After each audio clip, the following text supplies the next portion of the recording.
Shiksas. In winter, when the polio germs are hibernating and I can bank upon surviving outside of an iron lung until the end of the school year, I ice skate on the lake in Irvington Park. In the last light of the weekday afternoons, then all day long on crisply shining Saturdays and Sundays, I skate round and round in circles behind the Shiksas who live in Irvington, the town across the city line from the streets and houses of my safe and friendly Jewish quarter.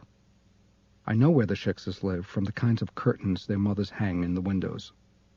Also, the Goyim hang a little white cloth with a star in the front window in honor of themselves and their boys away in the service. A blue star if the son is living, a gold star if he's dead. A gold star mom, says Ralph Edwards, solemnly introducing a contestant on Truth or Consequences, who in just 2 minutes is going to get a bottle of seltzer squirted at her snatch, followed by a brand new refrigerator for her kitchen. A gold star mom is what my Aunt Clara upstairs is too, except here's the difference. She has no gold star in her window, for a dead son doesn't leave her feeling proud or noble or feeling anything for that matter. It seems instead to have turned her, in my father's words, into a nervous case for life. Not a day has passed since she was killed in the Normandy invasion that Aunt Clara has not spent most of it in bed and sobbing so badly that Dr. Izzy has sometimes to come and give her a shot to calm her hysteria down. But the curtains. The curtains are embroidered with lace or fancy in some other way that my mother describes derisively as Goyish taste. At Christmas time, when I have no school and can go off to ice skate at night under the lights, I see the trees blinking on and off behind the Gentile curtains. Not on our block, God forbid, or on Leslie Street, or Schley Street, or even Fabian Place, but as I approach the Irvington line, here's a Goy, and there's a Goy, and there's still another, and then I'm into Irvington, and it's simply awful.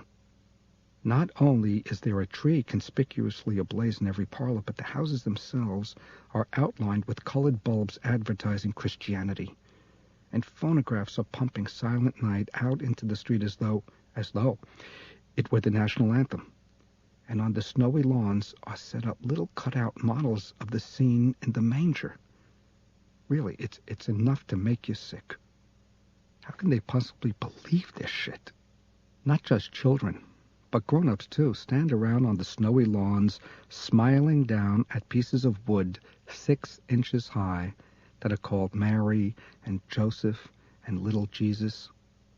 And the little cutout cows and horses are smiling too.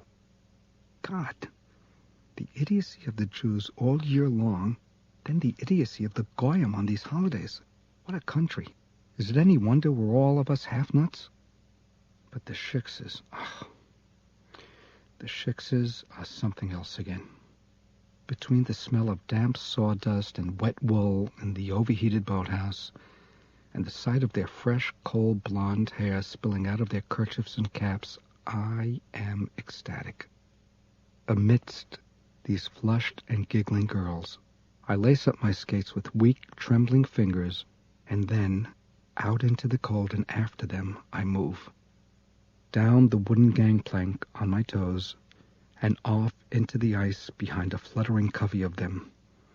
A nosegay of Shiksas, a garland of Gentile girls. I am so awed that I am in a state of desire beyond a hard-on. My circumcised little dong is simply shriveled up with veneration. Maybe it's dread. How do they get so gorgeous, so healthy, so blonde? My contempt for what they believe in is more than neutralized by my adoration of the way they look, the way they move and laugh and speak, the lives they must lead behind those Goyish curtains. Maybe a pride of Shiksas is more like it, or is it a pride of Shkotzim? For these are the girls whose older brothers are the engaging, good-natured, confident, clean, swift, and powerful halfbacks for the college football teams called Northwestern and Texas Christian and UCLA. Their fathers are men with white hair and deep voices who never use double negatives, and their mothers, the ladies with the kindly smiles and the wonderful manners who say things like, I do believe, Mary, that we sold 35 cakes at the bake sale. Don't be too late, dear, they sing out sweetly to their little tulips as they go bouncing off in their bouffant taffeta dresses to the junior prom with boys whose names are right out of the grade school reader. Not Aaron and Arnold and Marvin, but Johnny and Billy and Jimmy and Todd. Not Portnoy or Pincus, but Smith and Jones and Brown. These people are the Americans, Doctor. Like Henry Aldrich and Homer, like the great Gildersleeve and his nephew Leroy, like Corliss and Veronica, like Oogie Pringle, who gets to sing beneath Jane Powell's window in A Date with Judy. These are the people for whom Nat King Cole sings every Christmas time. Chestnuts roasting on an open fire. Jack Frost nipping at your nose. An open fire. In my house? No, no. Theirs are the noses whereof he speaks.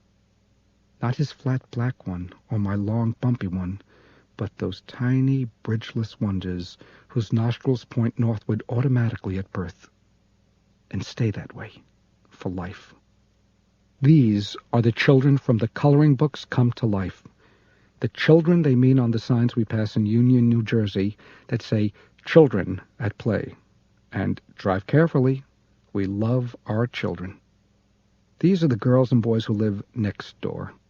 The kids who are always asking for the jalopy and getting into jams, and then out of them again in time for the final commercial.